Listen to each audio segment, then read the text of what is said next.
আসসালামু আলাইকুম, নার্গিস মজিদ লিমা স্বাগত জানাচ্ছি এনটিভির মধ্যরাতের খবরে। প্রকাশ্য দিবালোকে রাজধানীর সলিমুল্লাহ মেডিকেল কলেজ হাসপাতালের সামনে সোহাগ নামে এক ব্যবসায়ীকে নৃশংসভাবে হত্যার ঘটনায় অস্ত্রসহ 4 জনকে গ্রেফতার করেছে পুলিশ। গ্রেফতারকৃত মাহমুদুল হাসান মহিনকে 4 দিন ও রবিনকে 2 দিনের রিমান্ডে নেওয়া হয়েছে। তবে এখনও ধরাছোঁয়ার বাইরে বেশ কয়েকজন অপরাধী। আসামিদের ধরতে অভিযান চলছে বলে জানিয়েছে পুলিশ। হত্যার ভিডিও ছড়িয়ে পড়লে নিন্দার ঝড় উঠে সামাজিক যোগাযোগ মাধ্যমে। অপরাধীদের শাস্তির দাবি জানিয়েছে নিহতের পরিবার। শুক্রবার জানাজা শেষে বরগুনায় নিজ পারিবারিক কবরস্থানে দাফন করা হয় তাকে। এদিকে মোহাম্মদ সোহাগ নামের ওই ব্যবসায়ীকে কুপিয়ে ও পিটিয়ে হত্যার ঘটনায় 2 নেতাকে বহিষ্কার করেছে জাতীয়তাবাদী যুবদল। শুক্রবার রাতে এক সংবাদ বিজ্ঞপ্তিতে জানানো হয়, বহিষ্কারকৃত 2 জন হত্যা মামলার এজাহারভুক্ত আসামি। তাদের একজন রজ্জবালী পিন্টু, সাবেক সহ জলবায়ু বিষয়ক সম্পাদক, ও আরেকজন ঢাকা মহানগর দক্ষিণ যুবদলের যুগ্ম আহ্বায়ক সাবাহ করিম লাকি। দুজনের প্রাথমিক সদস্যপদ বাতিল সহ দল থেকে বহিষ্কার করা হয়। কেন্দ্রীয় নির্বাহী কমিটির সভাপতি আব্দুল মোনায়েম মুন্না ও সাধারণ সম্পাদক মোহাম্মদ নুরুল ইসলাম নয়ন এই সিদ্ধান্ত কার্যকর করে। তাদের অপকর্মের দায় সংগঠন নিবে না বলে জানানো হয়। একই সঙ্গে আইনশৃঙ্খলা বাহিনীকে এ হত্যাকাণ্ডের ঘটনায় কোনোরূপ শৈথিল্য না দেখিয়ে প্রয়োজনীয় ব্যবস্থা নেওয়ার আহ্বান জানানো হয় প্রেস বিজ্ঞপ্তিতে। এদিকে এসব ঘটনা এড়াতে দলের ভেতরে শুদ্ধি অভিযান চালানোর কথা জানিয়েছেন বিএনপির স্থায়ী কমিটির সদস্য সালাউদ্দিন আহমেদ। যাদের বিরুদ্ধে অভিযোগ পাওয়া যাবে অথবা যাদের কর্মকাণ্ড এরকম বা যাদের অতীত ইতিহাস এরকম, সেগুলো ফাইন্ড আউট করে একটা শুদ্ধি অভিযান চালানোর জন্য আমরা এখন আহ্বান জানিয়েছি সব লেভেলের আমাদের সমস্ত অঙ্গ সংগঠন সহ সহযোগী সংগঠনের কাছে। তাতে করে আমার মনে হচ্ছে যে ঘটনা পরবর্তী অ্যাকশন নেওয়ার চাইতে ঘটনার আগেই যদি আমরা প্রিকশনটা নিতে পারি জাতীয়, যাতে কোনো ঘটনা না ঘটে দেশের ব্যাপী, সেটা আমাদের জন্য মঙ্গলজনক, জাতির জন্য মঙ্গলজনক।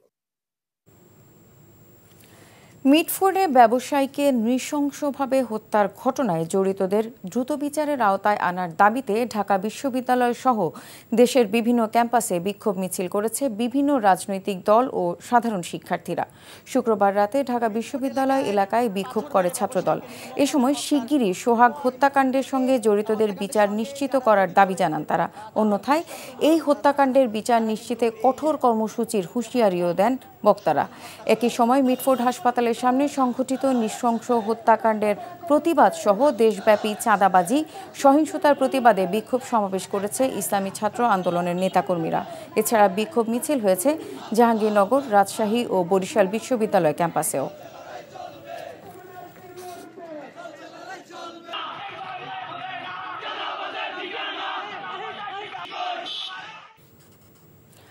রাজধানীর পুরান ঢাকায় মিটফোর্ড হাসপাতালের সামনে ব্যবসায়ীকে পিটিয়ে ও পাথর মেরে হত্যার ঘটনায় ক্ষোভ প্রকাশ করেছেন বিএনপি মহাসচিব মির্জা ফখরুল ইসলাম আলমগীর। শুক্রবার এ ঘটনায় তীব্র নিন্দা ও প্রতিবাদ জানিয়ে এক বিবৃতিতে মির্জা ফখরুল বলেন, এই পৈশাচিক ঘটনা কেবল একটি জীবনহানি নয়, এটি রাষ্ট্রীয় নিরাপত্তা, নাগরিক অধিকার ও আইন শৃঙ্খলার চরম ব্যর্থতার বহিঃপ্রকাশ। সংগঠনের নীতি, আদর্শ ও রাজনীতির সাথে সন্ত্রাস ও বর্বরতার কোনো সম্পর্ক নেই জানিয়ে অপরাধী যেই হোক তাকে আইনের আওতায় এনে দৃষ্টান্তমূলক শাস্তি দেওয়ার কথা বলা হয় বিবৃতিতে। তিনি অভিযোগ করে বলেন, জুলাই আগস্টের গণ আন্দোলনের পর পতিত আওয়ামী ফ্যাসিস্ট সরকারের সময় এ ধরনের ন্যাক্কারজনক ঘটনা বিচারহীনতার সংস্কৃতিকে আরও গভীর করেছে। এই হত্যাকাণ্ডের দৃষ্টান্তমূলক বিচার না হলে সমাজ আরও অন্ধকারে নিমজ্জিত হবে। অন্য প্রসঙ্গ, সারাদিন বৃষ্টি না হওয়ায় ফেনীর একদিকে স্বস্তি দিলেও সদর ও ছাগলনাইয়া উপজেলার বন্যা পরিস্থিতি অবনতি হয়েছে। নদী রক্ষাবাদের 21টি স্থানের ভাঙন দিয়ে পানি ঢুকে নতুন করে 10টি সহ শতাধিক গ্রাম প্লাবিত হয়েছে। ফলে চরম দুর্ভোগে পড়েছেন লাখো মানুষ। দুর্গতদের ত্রাণ সহায়তায় কাজ করছে বিজিবি ও সেনাবাহিনী। এদিকে বন্যা পরিস্থিতি অপরিবর্তিত আছে নোয়াখালীতে। বিস্তারিত জীবন আহমেদের ডেস্ক রিপোর্টে। এই বৃষ্টি এখন যেন ফেনীবাসীর অভিশাপ। বৃষ্টির কারণে ফেনীতে বন্যা পরিস্থিতি অবনতি হচ্ছে।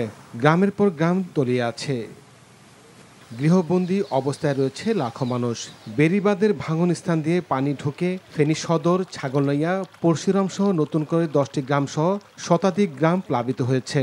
দুর্গত এলাকায় বিশুদ্ধ পানি ও শুকনো খাবারের তীব্র সংকট দেখা দিয়েছে। সাপে কাটার আতঙ্কে প্রাণ বাঁচাতে অনেকে আশ্রয় কেন্দ্রে ঠাঁই নিয়েছেন।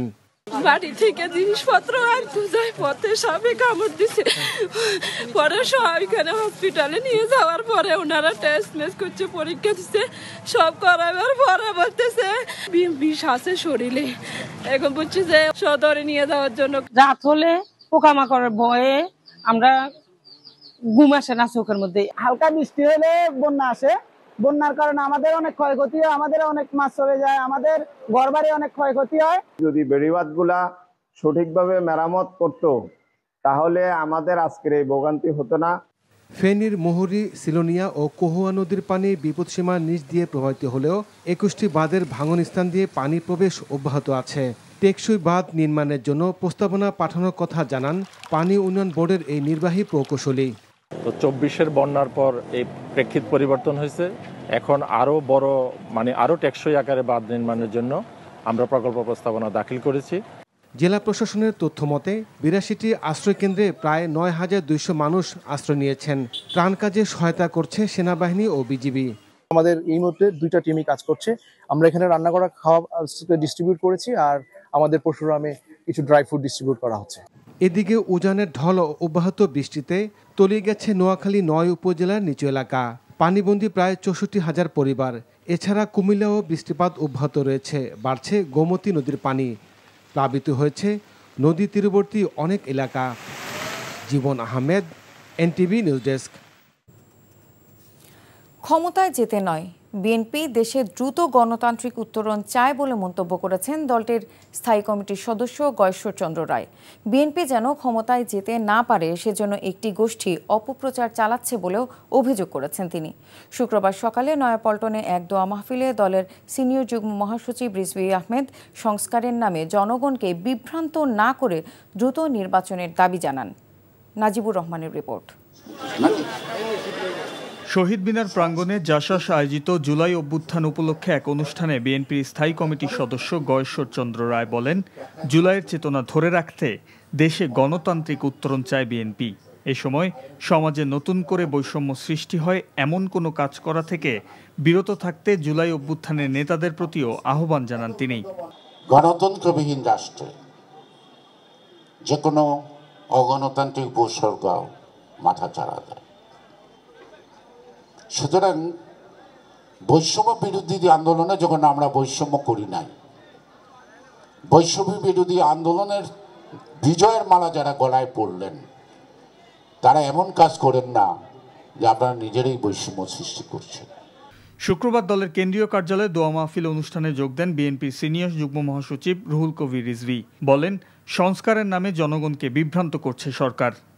খালি সংস্কার করে নির্বাচন পিছিয়ে এইরকম গো ধরে থাকলে পরে বা শিশু বাচ্চার মতো চকলেট আমাকে পেতেই হবে, এই ধরনের প্রবণতা থাকলে ফ্যাসিবাদ কিন্তু নানা ছিদ্র পথে প্রবেশ করতে পারে এবং তারা যে চেষ্টা করছে না তা নয়।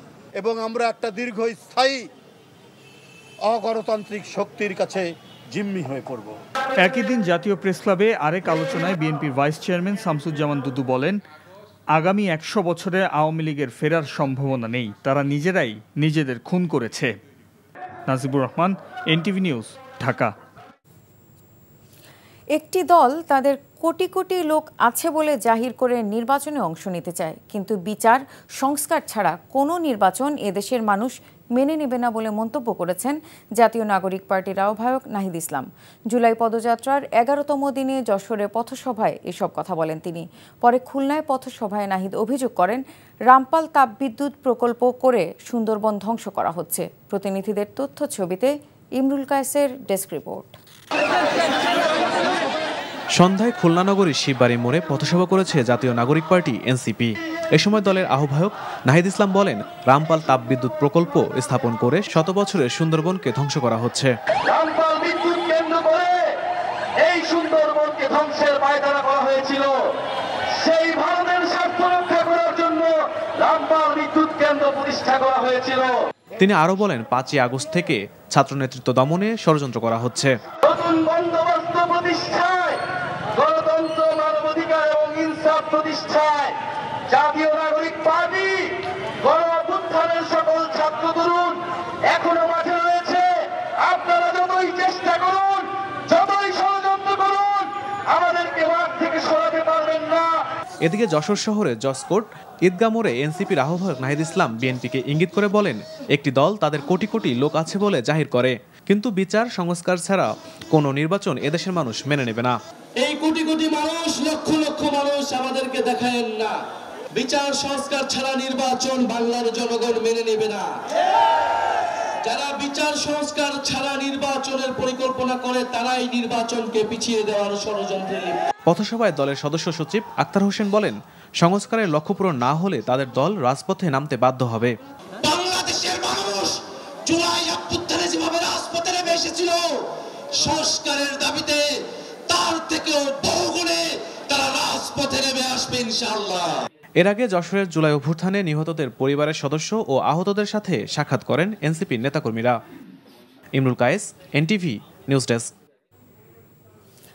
রাজনৈতিক দলগুলো ঐক্যমত হলে আগামী 5ই আগস্ট সরকার জুলাই ঘোষণাপত্র দেওয়ার চিন্তাভাবনা করছে বলে জানিয়েছেন স্থানীয় সরকার উপদেষ্টা আসিফ মাহমুদ সজীব ভুইয়া।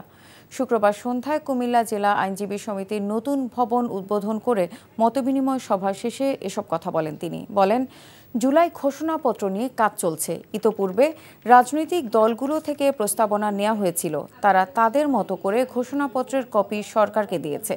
সরকারের পক্ষ থেকে চেষ্টা করা হচ্ছে আগামী 5ই আগস্ট ঘোষণাপত্র দেয়া যায় কিনা, তবে সেজন্য রাজনৈতিক দলগুলোকে ঐক্যমতে আসা প্রয়োজন।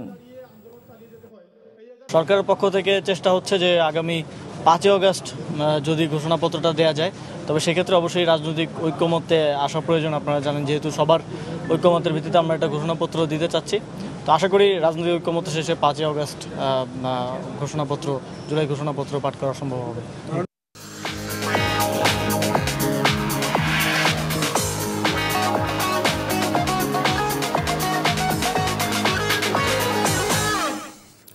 মার্কেন্টাইল ব্যাংক অর্থনীতির খবর। চাল নিয়ে চালবাজি যেন থামছেই না। নতুন চাল বাজারে আসলেও দাম কমার ক্ষেত্রে তার প্রভাব পড়ছে না, উল্টো বাড়ছে। সপ্তাহের ব্যবধানে কাঁচামরিচ দামও ছুঁয়েছে 300-র কোঠায়। গেল সপ্তাহের তুলনায় আরও বেড়েছে সবজির দাম, বাড়তি মাছ ও মুরগির দামও। বিক্রেতারা বলছেন, বৃষ্টি ও সরবরাহ কম হওয়ায় দাম বেড়েছে। আরাফাত ইসলামের রিপোর্ট। সপ্তাহের ব্যবধানে কাঁচামরিচের দাম কেজিতে প্রায় 200 টাকা বেড়ে ঠেকেছে 300 টাকায়। বেগুন সহ অন্যান্য সবজির দামও চড়া। বিক্রেতারা বলছেন, গত 3 দিনের টানা বৃষ্টিপাত ও দেশের দক্ষিণাঞ্চলে বন্যার প্রভাব পড়েছে কাঁচা বাজারে। বর্ষাকালে তো সবজি দাম একটু বাড়বে, আর বর্ষাকালে জিনিসপত্র নষ্ট হয়ে যায় না, এই জন্য মাল আমদানি কম, দাম একটু বাড়বে। অনবরত বৃষ্টি হয়েছে তো মরিচ টরিচের দাম বাইরে গেছে। উনি যে দাম বললো আমি ভাবতে পারি না এত দাম, হঠাৎ এত দাম হওয়াতে এখন কি করবো, অর্ধেক নিলাম, 250 গ্রাম নিলাম। গত সপ্তাহের তুলনায় বাজার দামটা তুলনামূলক বেশি। গত কয়েক মাস ধরেই অস্থির চালের বাজার। নতুন চালের চালান বাজারে এলেও কমছে না দাম।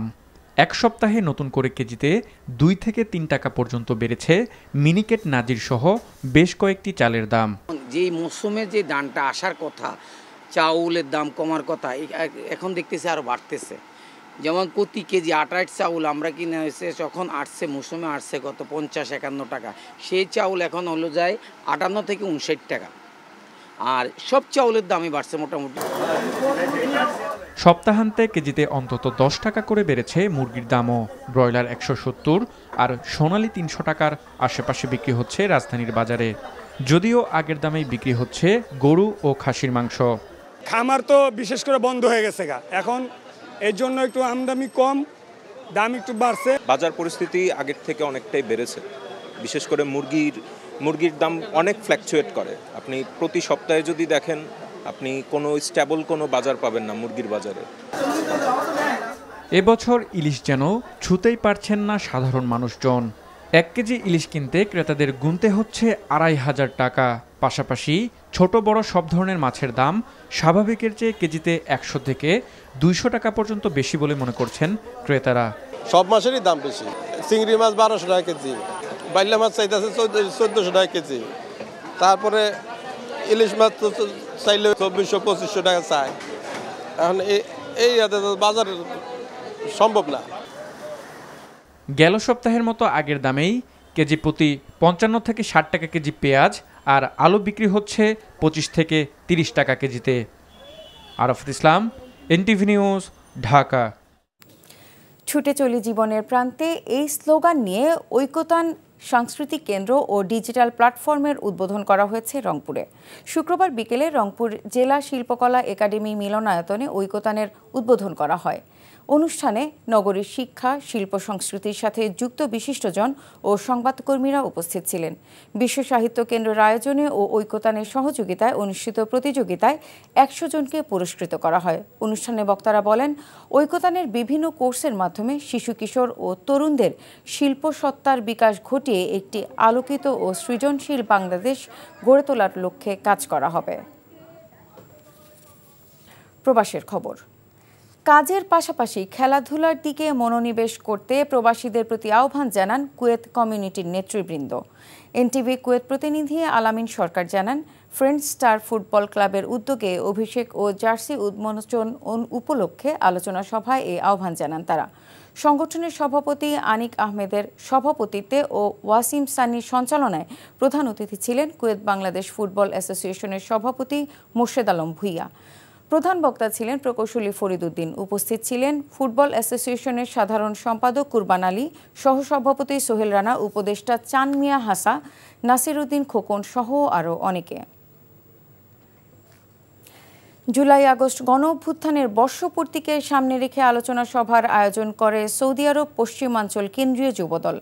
এনটিভি জেদ্দা প্রতিনিধি মাসুদ সেলিম জানান, সভায় সভাপতিত্ব করেন পশ্চিমাঞ্চল কেন্দ্রীয় যুবদলের সভাপতি ও নোয়াখালী 2 সেনবাগ আসনে ধানের শীষের মনোনয়ন প্রত্যাশী আব্দুল মান্নান। প্রধান অতিথি ছিলেন পশ্চিমাঞ্চল বিএনপির সদস্য সচিব মীর মনিরুজ্জামান তপন। পশ্চিমাঞ্চল যুবদলের ভারপ্রাপ্ত সাধারণ সম্পাদক সোহাগ মজুমদারের সঞ্চালনায় বিশেষ অতিথি ছিলেন জেদ্দা মহানগর যুবদলের সভাপতি সুলেমান হক ভুট্টো, প্রকৌশলী নুরুল আমিন, টিপু সুলতান, গিয়াসউদ্দিন, আমিনুল ইসলাম, আলমগীর হোসেন। সভায় গণ অভ্যুত্থানের শহীদদের রুহের আত্মার মাগফিরাত ও আহতদের দ্রুত আরোগ্য কামনা করে দোয়া করা হয়। এই ছিল মধ্যরাতের খবরে। এই খবরের ভিডিও সহ আপডেট জানতে ভিজিট করুন এনটিভি অনলাইন www.ntvbd.com। এছাড়াও এনটিভির জনপ্রিয় সব অনুষ্ঠান ও খবরের আপডেট জানতে ভিজিট করুন আমাদের ইউটিউব ও ভেরিফাইড ফেসবুক পেজে। সকাল 7:30টায় সকালের খবর দেখার আমন্ত্রণ রইল। ধন্যবাদ সবাইকে।